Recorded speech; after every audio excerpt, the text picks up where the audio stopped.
bênção de Deus e todo mundo ficando feliz. Se Deus quiser, no Natal e Ano Novo, uma passadinha rápida aqui para desejar Feliz Natal e Feliz Ano Novo para cada um de vocês. Meus queridos, vamos agora o que nos interessa, que é a reflexão da palavra de Deus. Nós lemos um texto em Gênesis 1, 24 e 25, o qual repito a leitura para você ficar bem por dentro. Ele diz o texto sagrado: E disse Deus: produz a terra alma vivente, conforme a sua espécie, gado e répteis e bestas feras da terra, conforme a sua espécie. E assim foi. E fez Deus os animais selvagens da terra, conforme a sua espécie, e o gado conforme a sua espécie, e todo o réptil da terra conforme a sua espécie. E viu Deus que era bom. Meus irmãos, vocês podem estar pensando, o que é que esse texto tem a ver conosco nesta noite? Irmãos, a Bíblia é a palavra de Deus. Ela foi inspirada pelo Senhor, e tudo que há nela há ensinos para a nossa vida. Porque Deus é o autor desta palavra. E Ele não deixou esta palavra escrita sem sentido. Tudo que há nela tem sentido para a vida do ser humano.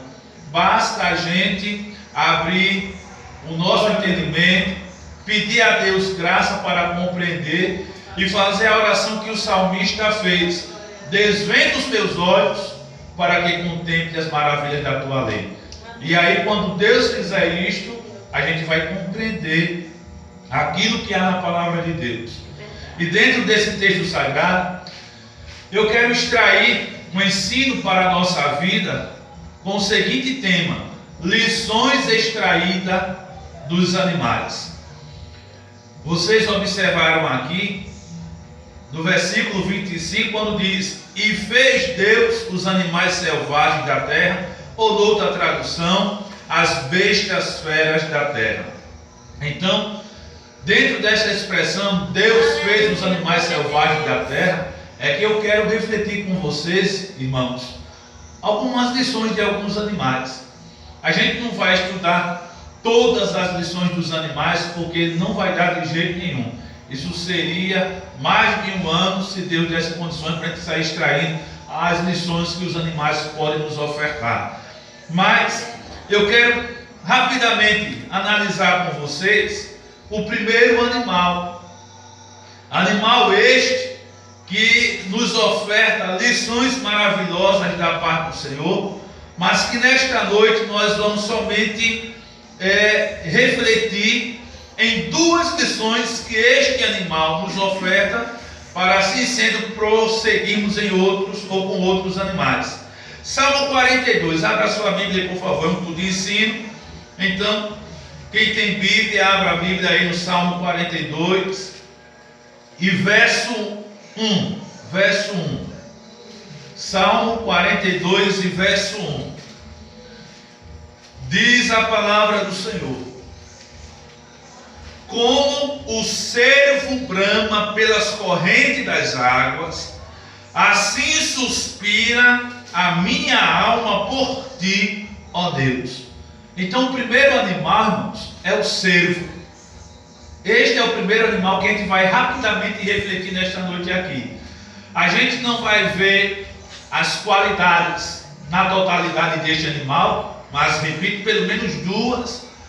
A gente vai ver características dele e vamos fazer aplicação para a nossa vida espiritual. Como o cervo brama pelas correntes das águas, assim suspira a minha alma por ti, ó Deus. Irmãos, a primeira característica do cervo é que ele tem firmeza nos pés.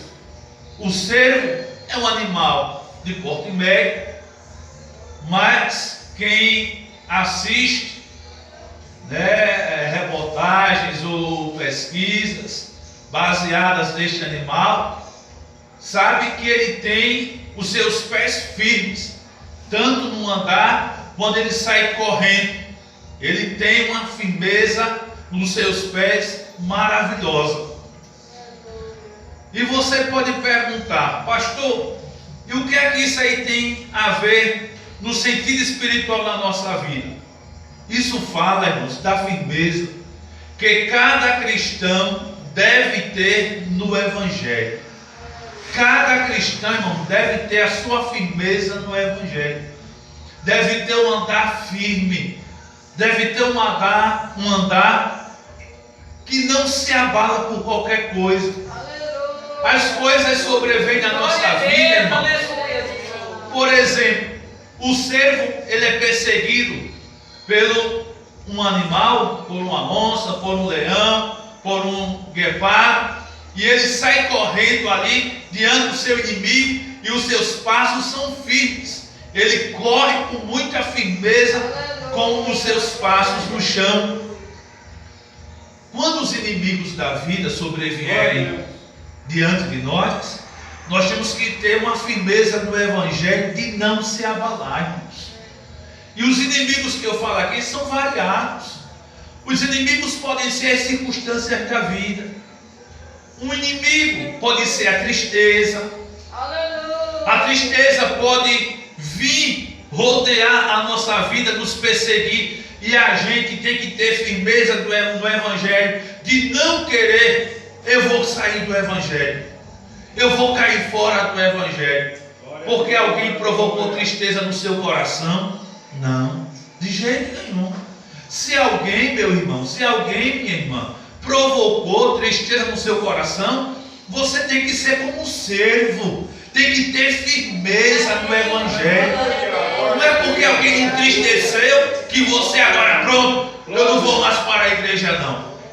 O irmão da igreja me entristeceu, a irmã da igreja me entristeceu, o irmão ou a irmã da igreja me deu uma palavra dura, me deu uma palavra pesada, o irmão ou a irmã da igreja fez cara feia para mim, e agora eu não vou mais para a igreja, e vou ficar agora aqui em casa, ou talvez não vou querer mais esse negócio de saber de ser crente, porque alguém fez isso, alguém fez aquilo outro comigo. Não.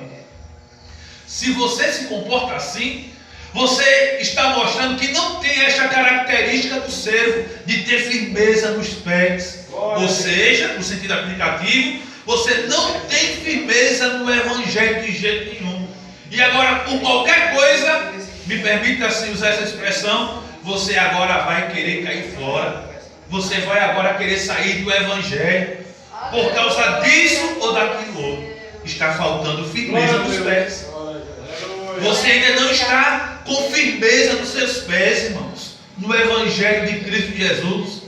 E você precisa ter firmeza para poder suportar as afrontas que outras pessoas possam lhe ofertar. Irmãos, a vida cristã não é uma vida somente de pétalas, não. A vida cristã também, a gente encontra nela sofrimento, espinhos. Aleluia. E é preciso que você também tenhamos firmeza nos nossos pés do Evangelho, sabendo que a gente foi chamado para sofrer, como está escrito em uma das epístolas de Pedro. O Espírito Santo revelou a Pedro dizendo que nós fomos chamados para sofrer, para padecer, irmãos. Nós não fomos chamados somente para viver na boa, graças a Deus. Agora é sombra e água fresca do Evangelho. Não, de jeito nenhum. Você vai sofrer, mas você tem que ter firmeza no Evangelho. Você tem que ter na sua mente aquela expressão que eu uso, mas sofreu Jesus. Mas sofreu Jesus, irmãos. Jesus aqui na terra teve um dos seus ministros, apóstolos, como traidor e ladrão, que foi Judas Iscariotes. E será que isso não foi uma punhalada para Jesus? Foi. Mas Jesus ficou firme. Depois de Jesus, a gente vai ver o apóstolo Paulo. Paulo sofrendo. Paulo fala dos falsos irmãos, que tem a ver com os judaizantes, mas também que se aplica na sociedade evangélica, na comunidade evangélica, na família cristã, que há pessoas que estão ali, mas que são falsos. E a gente tem que ter firmeza no Evangelho, sabendo que isso vai encontrar, vai existir, irmãos. Na família de Deus existe joio e existe trigo. No meio da família de Deus, expressão mais correta, existe lobo e existe ovelha. No meio da família de Deus, irmãos. Esta é a expressão mais correta para se pronunciar. No meio, porque na família mesmo não existe, mas no meio existe. Então, meus queridos irmãos, eu e você precisamos ter firmeza no Evangelho. Assim como o servo tem firmeza nos pés, nós precisamos ter firmeza nos nossos pés do Evangelho. Não é cara feia de ninguém que vai abalar a sua fé. Não é palavras pejorativas de alguém que vai lhe abalar e você, pronto, agora eu entrego todos os meus pontos. Não. Se você faz isto, você está mostrando que não tem esta característica do servo, firmeza nos pés. E por conseguinte, você não tem esta lição de firmeza no Evangelho. E nós precisamos ter esta firmeza. Precisamos ter esta firmeza no Evangelho, irmãos. Outra característica do servo que a gente vai trazer uma lição para a nossa vida é que o servo, ele tem sede por água, conforme o texto já lido aqui no Salmo 42, verso 1. Como o servo brama, suspira pelas correntes das águas. Então ele tem sede por água. E qual é a lição que nós extraímos do servo para a nossa vida? Nesta característica dele, de ter sede por água, fala, irmãos, que todo cristão, ele deve ansiar, suspirar, desejar por Deus na sua vida. Cada momento da nossa vida, cada segundo, cada minuto, cada hora, cada dia, cada mês, cada ano da nossa vida, nós precisamos suspirar por Deus, dizer: meu Deus, a minha alma está com sede de Ti, a minha alma suspira por Ti, a minha alma anela por Ti. E se eu fosse perguntar aqui nesta noite a vocês iam dizer: pastor, um dia na minha vida eu disse a Deus que eu estava anelante por Ele, que eu precisava muito de algo de Deus na minha vida, que eu precisava que Deus viesse na minha vida e viesse realmente com muita força para poder matar aquela sede que eu estava no momento, e uma sede espiritual. E eu já passei por isso também. Há momentos na vida que a gente diz: meu Deus, eu preciso tanto de Ti, faz algo por mim, fala comigo, Senhor. E quando menos espera, na sua própria casa, Deus vai e age na sua vida. Quando não, também você vem sedento, vem sedenta de Deus. E quando chega na casa de Deus, através de um louvor, através de uma leitura da palavra de Deus, ou através da explanação da palavra de Deus, pregada ou ensinada, Deus entra de cheio, ou vai de cheio, de encontro com a sua necessidade. E você sai do culto saciado, matou a sua sede de Deus por algo que você precisava dele. Há momentos na minha vida que eu digo: meu Deus, como eu preciso de Ti hoje. Eu estou tão seco, tão vazio, meu Deus, que eu preciso de Ti na minha vida. Eu preciso de algo que venha realmente, Senhor, matar esta sede que eu estou tendo aqui. E quando menos espera, Deus vem e age na minha vida, da mesma forma que age na sua vida. Nós precisamos, irmãos, ter sede de Deus. E esta sede de Deus, irmãos, ela é notória na nossa vida quando nós começamos a mergulhar na palavra de Deus, quando nós demonstramos prazer de estar no culto de ensino para aprender a palavra de Deus. Porque quem anda no culto de ensino está mostrando que está com sede de Deus, porque quer aprender a palavra de Deus. Agora, quando a gente não anda no culto de ensino, a gente está dizendo: meu Deus, eu não estou com sede de Ti, não. Porque o culto de ensino, irmão, é um culto que mata a nossa sede, que a gente adquire estrutura da parte de Deus pela explanação da sua poderosa palavra. Mas passemos agora para mais um outro animal, e aí extraiamos uma lição a mais que nós temos que ter. Vamos para 1 Reis, capítulo 1. 1 Reis, Glória a Deus. capítulo 1 e versículo 38, irmãos. Mais um animal onde nós vamos extrair lição do Senhor para a nossa vida. 1 e 38 de 1 Reis. Então desceu Zadok, o sacerdote, e Natã, o profeta, e Benaia, filho de Joiada, e os quereteus e os peleteus, e fizeram montar Salomão a mula do rei Davi, e o levaram a Gion. 1 Reis 1 e 38. Qual é o animal que nós vemos aqui? Mula. Nós estamos vendo aqui, irmãos, a mula. E a mula, nesse caso aqui, foi usada por Salomão, quando constituído rei sobre todo Israel. E eu tenho aqui, irmãos, uma característica da mula, que todos nós conhecemos. Qual é, pastor? A mula transporta cargas. A mula transporta cargas. Irmãos, isso aqui, eu penso que na minha mente, na sua mente, a gente já extrai qual é a lição da mula para a nossa vida. A lição que a mula nos oferece. Ela transporta carga. E a mula é um animal forte. E mesmo assim os camaradas pegam e colocam carga na bichinha. Pega um cesto do lado esquerdo, arrocha material. Um cesto do lado direito e arrocha mais material. E lá vai a bichinha. E tem gente ainda que vai em cima ainda. Tem dono que ainda vai em cima da mula. Ela já está com 2 cestos carregados, pesados. E ainda vem mais uns quilinhos de quebra em cima dela. E a bichinha vai devagarzinho carregando. Né? E levando mais nada, lapadinha de vez em quando quem perguntou, toma uma lapada na bichinha.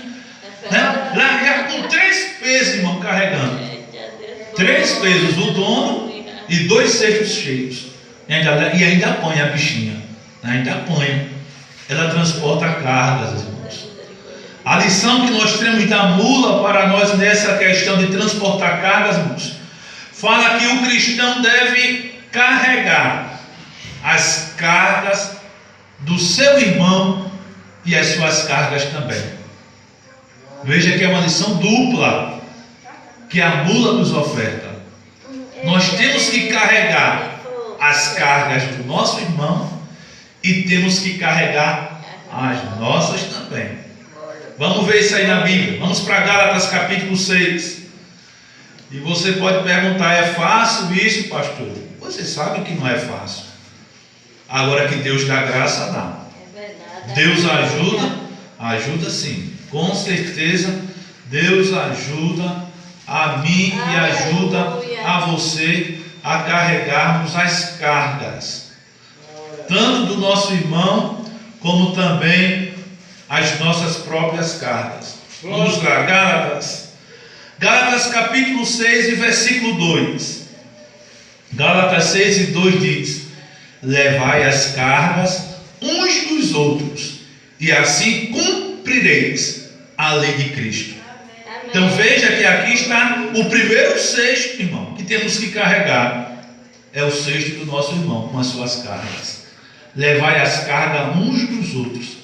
Se a gente carregar, o que é que vai acontecer? Assim cumprireis a lei de Cristo. Nós precisamos carregar a carga do nosso irmão.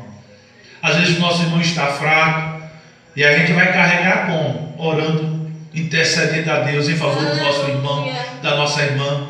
Ele está fraco, Jesus ajuda, fortalece ele, fortalece ela. Está desanimado, Jesus anima ele, anima ela. E a gente vai orando pelo nosso irmão, pela nossa irmã, para que Deus dê ânimo, para que Deus dê força, para que Deus dê uma chaculejada nele ou nela, e ele possa se levantar, se erguer novamente e dizer: eu vou continuar a minha caminhada, dizendo uma palavra para ele, para ela, dizendo: meu irmão, minha irmã, que é isso? Não é assim não, mostrando a realidade das coisas. Você sabe se você fizer assim, o que é que vai acontecer com você? Então deixa esse negócio de lado. Vamos erguer a cabeça, bola para frente. E a gente vai carregando a carga do nosso irmão, carregando a carga da nossa irmã. Porque os mais fortes, irmãos, devem suportar os mais fracos. E quantas pessoas fracas tem na igreja? Pessoas que não têm estruturas ainda emocional e até mesmo espiritual. Pessoas que são cambaleantes. Por qualquer coisa fica cambaleante, eita, não sei o que, e tal. E eu e você temos que carregar a carga deste irmão ou desta irmã, orando, incentivando. E Deus vai ajudar este irmão, Deus vai ajudar esta irmã. E carregando as cargas dele, conforme o texto diz aqui, aí agora vem a nossa carga também. No versículo 5, porque cada qual levará a sua própria carga. Então cada um tem que levar a sua carga. Mas de quebra, porque se ficar só um cesto, irmão, vai ficar um negócio troncho. Então para ficar equilibrado tem que ter um outro cesto e dividir. Então a gente não vai carregar só a nossa carga. Aí de quebra tem que carregar a carga do irmão mais fraco, né? Do irmão que tem muita estrutura espiritual, emocional. E a gente vai carregando as duas cargas.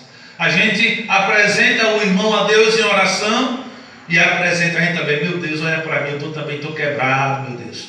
Oh, meu Jesus, estou fraco. Meu Deus, eu estou meio assim, Jesus. E a gente vai dizendo para Jesus e elevando a nossa carga e levando a carga do irmão. E é a gente animando os outros com as palavras e de repente Deus vai enviar alguém para também nos animar, nos encorajar, nos dar uma palavra de despertamento. E às vezes a palavra de despertamento não é uma palavra tão light, é uma palavra meio pesada. Meu irmão, deixa disso e tal. E a gente mostra a verdade para ver se o irmão se acorda, a irmã se acorda daquele sono de indolência que está tendo. Ele diz: eita, foi bom você ter me dado essa sapulejada, senão eu ia dormir mesmo e ia me acabar. Então, além das nossas cargas, temos que levar as cargas de nossos irmãos. Isso é bíblico, irmãos. Nós temos que apresentar a Deus, diante de Deus, as nossas vidas, mas apresentar diante de Deus também a vida do nosso irmão, da nossa irmã. Se for no sentido familiar, eu oro: meu Deus, abençoe meu casamento, abençoe meu casamento, que meu casamento seja uma bênção, que os elementos fortalecedores do casamento existam na minha vida, na vida da minha esposa, e notifico alguns itens e digo em outros que tu sabes também, Senhor. Ora a Deus pela vida dos meus filhos. Em um mundo em que nós vivenciamos, irmãos, contemplamos tanta desgraça acontecendo na vida de adolescente, na vida de jovem, na vida de crianças, né? E a gente fica olhando assim, meu Deus, e olhamos para as nossas crianças, ficamos, meu Deus, tenha misericórdia dos nossos filhos, guarda os nossos filhos. Meus filhos vão à escola e eu oro: meu Deus, guarda meu filho. De manhã só é Semaías que estuda, e eu oro: meu Deus, guarda meu filho, protege meu filho, ajuda meu filho, livra meu filho de todo mal. Está lá na escola, mas guarda, Jesus, protege. À tarde é Seniel e Shelly que estudam. Oro do mesmo jeito, pedi para Deus guardá-los, protegê-los, livrá-los. Porque o mundo não está bom, o mundo está ruim, de mal a pior. Porque a humanidade, uma parte dela, está se distanciando de Deus a passos largos. Muitos estão se distanciando de Deus, em vez de se aproximarem de Deus.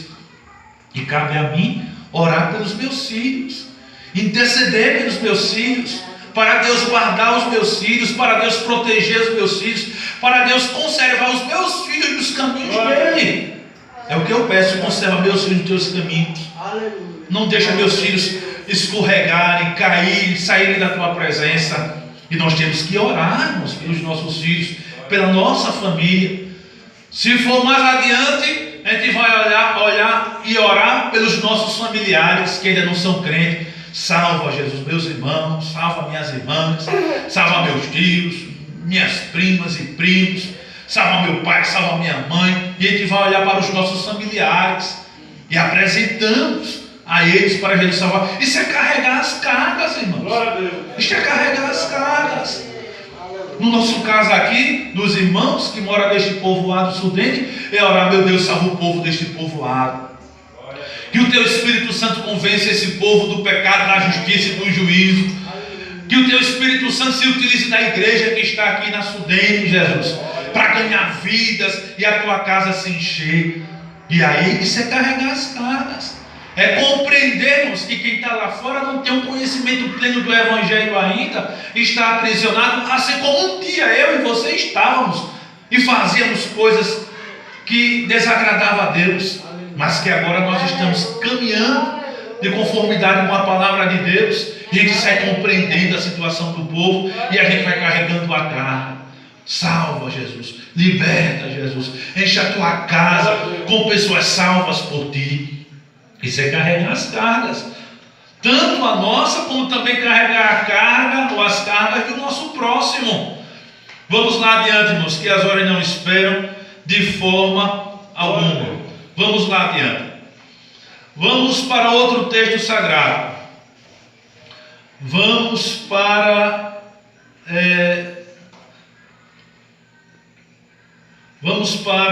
Salmo 104. Salmo 104. Aleluia, glória a Deus. Salmo 104, verso 11.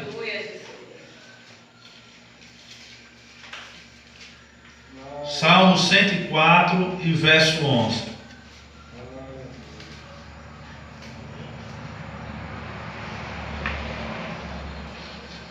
Salmo 104, verso 11 diz: dão de beber a todos os animais do campo.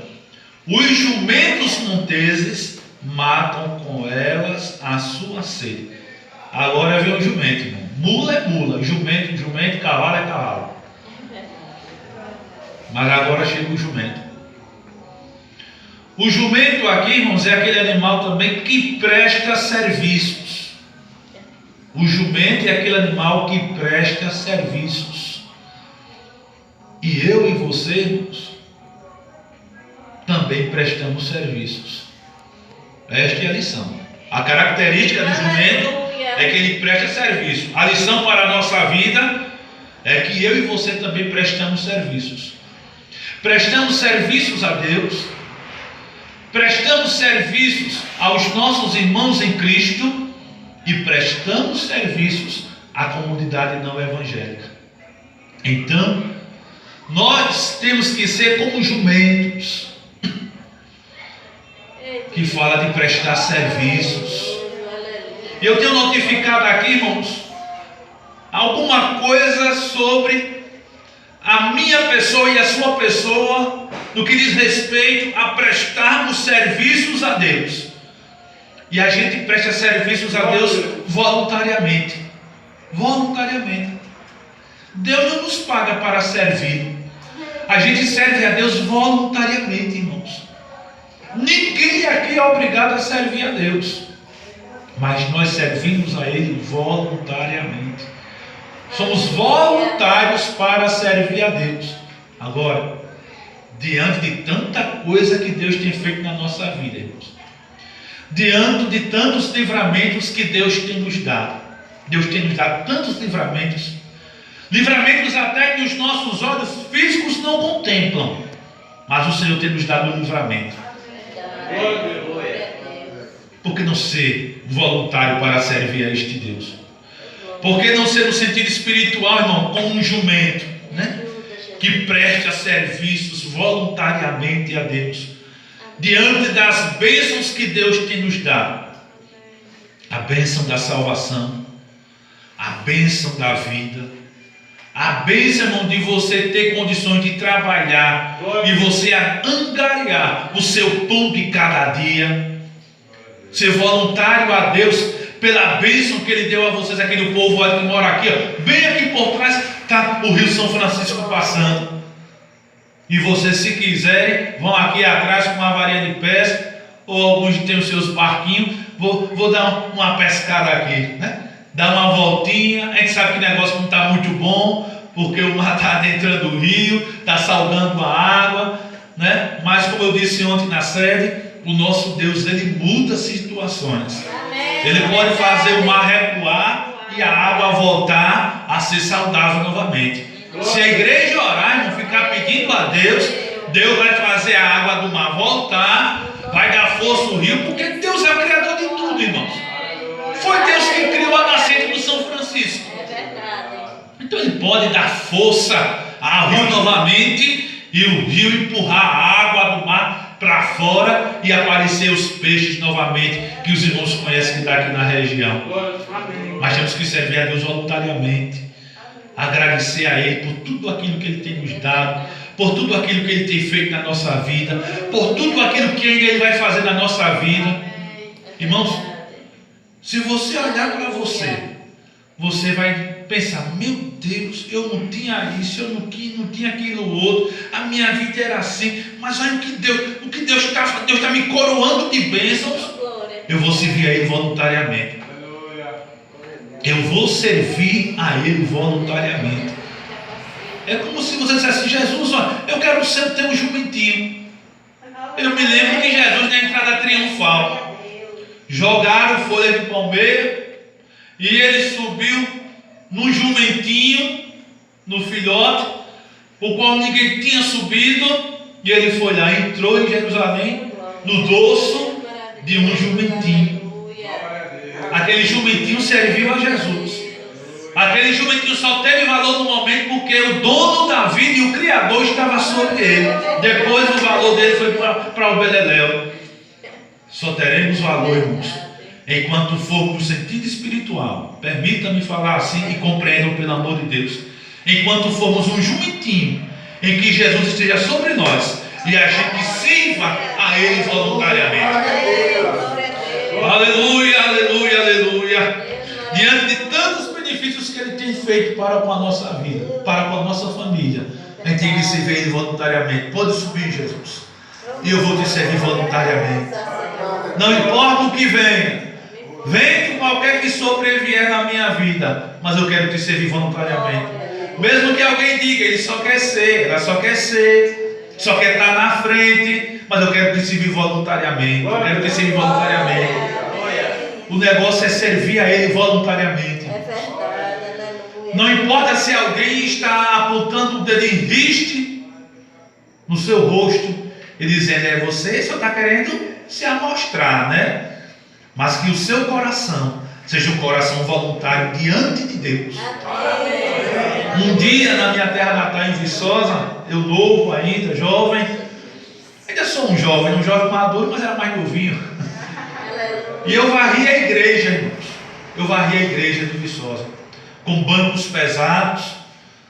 E eu dizia: pastor, hoje eu vou varrer a igreja. Tá certo. Pegava a vassoura, pegava a pá, levantava os bancos e deixava aquele vão todinho, e eu começava a varrer a casa de Deus, varrendo, voluntariamente, sem receber nenhum dinheiro.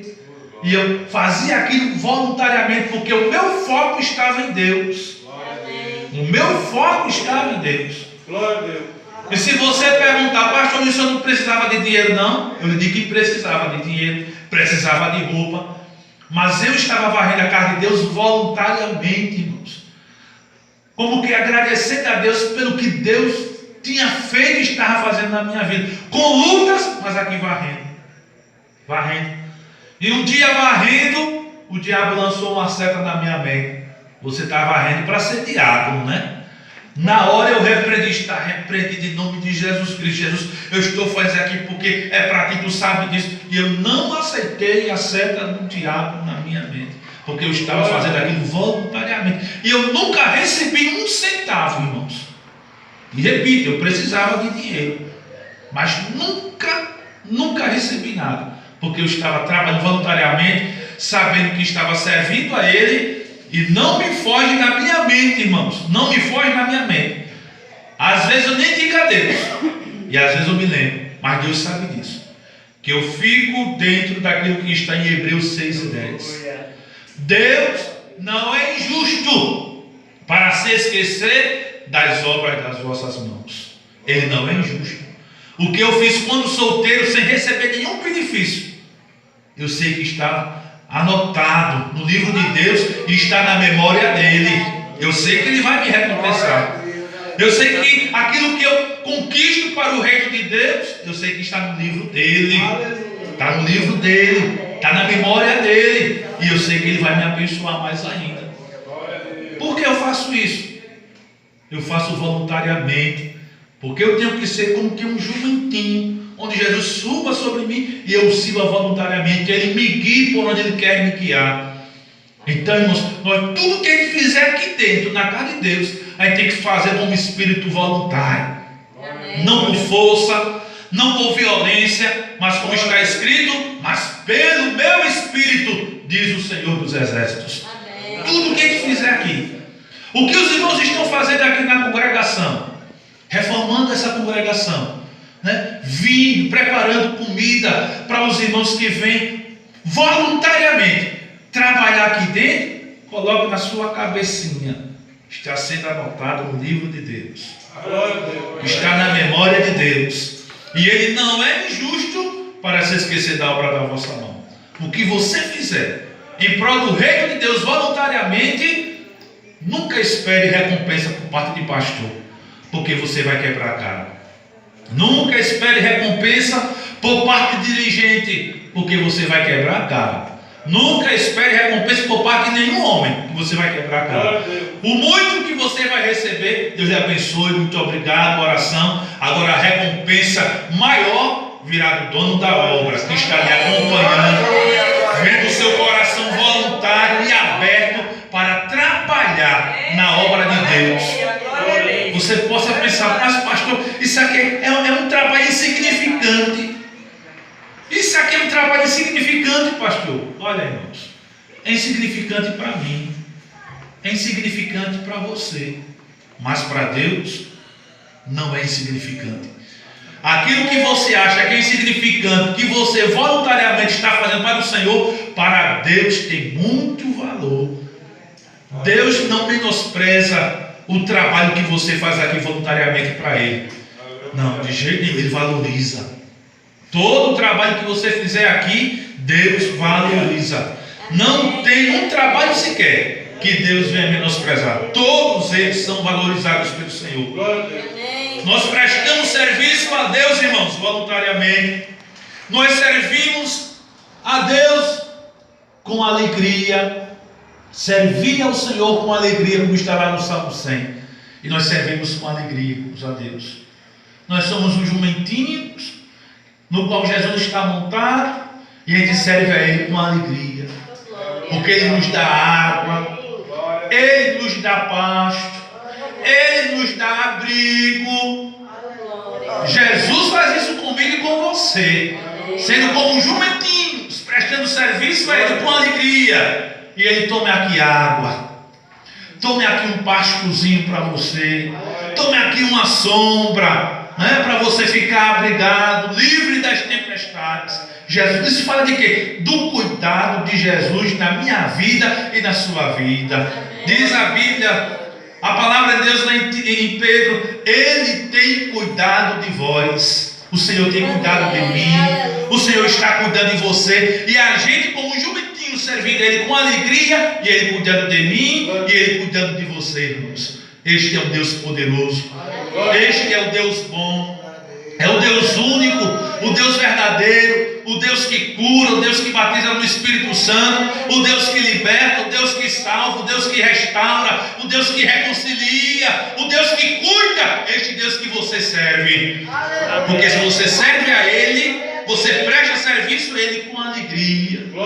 Você não presta serviço querendo ser visto por ninguém, não. Não, eu vou prestar esse serviço a Deus, mas eu quero que o pastor me veja, eu quero que o dirigente me veja, eu quero que a irmã me veja, eu quero que o irmão me veja. Não, você serve a Ele com alegria, porque você sabe que Ele está cuidando de você. Talvez você olhe assim: meu Deus, está faltando sapato na minha casa, Jesus, está faltando um arrozinho, um feijãozinho. Pode faltar hoje. Você pode comer um cuscuz com leite, mas cuscuz com leite é forte, irmãos. Cuscuz com leite é forte. Pode não ter uma mistura, mistura é bom, né? Nem que seja um bife do olhão, o ovo, Mas se tiver cuscuz com leite, a gente tem que comer feliz da vida. Não veio a mistura hoje, mas Deus vai prover mistura para mim e para você no amanhã. Deus vai prover mistura para mim e para você no amanhã. Irmãos, há tempos atrás, quando o evangelho era bem difícil aqui no estado de Alagoas, há muito tempo atrás mesmo, há mais de 30 anos, ou quase 30 anos atrás, o pastor Manuel Francisco, ele foi pastor, se não me foge a memória, foi em Ouro Branco, e foi lá que Deus operou um cuidado para a vida dele. Se não me foge a memória, foi nesta cidade de Ouro Branco. Mas, se a cidade estiver errada, mas o fato está correto, que eu vou citar. E não havia essas condições todas no meio dos crentes, irmãos. E faltou mistura na casa do pastor Manuel Francisco. Irmã Lourdes, de saudosa memória, dizia bem, que eles se chamavam assim, bem. Eles chamavam ela de bem, ela chamava de bem. E disse, bem, está faltando mistura, o negócio está apertado. E o pastor Manuel disse, Deus proverá, Deus vai mandar. Ele orou a Deus, irmãos, e o que foi que chegou no quintal da casa dele? Chegou carne de primeira qualidade. Quem derrubou no quintal da casa dele? O urubu. O urubu derrubou no quintal da casa dele um pedaço de carne maravilhoso. Pegaram a carne, trataram a carne e saborearam a carne. O cuidado de Deus pela vida do pastor, diante de uma situação material que eles estavam precisando, que era a boia, e Deus mandou. Então, irmãos, o nosso Deus não mudou. Se Ele mandou corvos levar carne para Elias, na dispensação atual, Ele usou o urubu, que é primo do corvo. Naquela época, anos atrás, mandou um urubu levar carne para o pastor Manuel Francisco e a sua família. O nosso Deus não mudou. Ele cuida de mim, Ele cuida de você, irmãos. É somente servirmos a Ele com alegria. É somente ficarmos acreditando que Ele vai cuidar de nós, porque, repito o texto que está lá em Pedro, Ele cuidará de vós. Ele sempre vai cuidar de mim, Ele sempre vai cuidar de você. O nosso Deus não nos desamparará. Quando a gente olhar, irmãos, e perceber, parece que tudo está perdido, Deus virá, Deus surgirá como uma luz no fim do túnel, iluminando o meu caminho, iluminando o seu caminho e dizendo, este é o caminho, meu filho ou minha filha, pode seguir avante. Sejamos, irmãos, sejamos prestadores de serviço a Deus, voluntariamente e com alegria. Meus irmãos, havia outros animais que nós iríamos extrair lições deles para a nossa vida, mas as horas estão chegando. Mas eu espero em Deus que esta palavra nesta noite possa verdadeiramente ter encontrado guarida no meu coração e no seu coração. Que Deus nos ajude a permanecermos firmes nos seus santos caminhos, tendo estrutura espiritual e emocional, servindo a Ele com alegria e voluntariamente, porque Ele sempre vai cuidar de nós. Vamos ficar em pé e encerrar o trabalho com oração ao nosso Deus.